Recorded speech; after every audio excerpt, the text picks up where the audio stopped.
High, কালকে আমার পরীক্ষা, আমার জন্য দোয়া করো।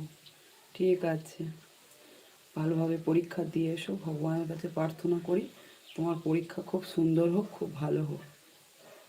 তো তোমার পরীক্ষাটা তুমি না পড়ে লাইভে এসছো কেন ভাই? তোমার এত দি দিয়াক কিসের? যদি এত রাগ লাইভে আসবে কেন? উমা, কোথায় রাগ করলাম আমি? কমেন্টের উত্তর তো দিচ্ছি ভাই, রাগটা কিসের বলো? তোমরা আমার সকলেই সমান, তো রাগটা করব কেন? কি জন্য রাগ করব বলো?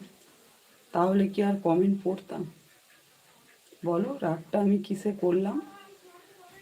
তোমার কমেন্ট কি আমি পড়িনি? পড়লাম তো। রাতে পড়ো না? আমি বললাম যে না, রাতে পড়ি না। এটা হাই লিখেছো, হাই বললাম। তা কোথায় রাগটা করলাম বলো? আর কেনই বা রাগ করব বলো? তুমি তো কোনো খারাপ কমেন্ট করোনি, তাহলে রাগ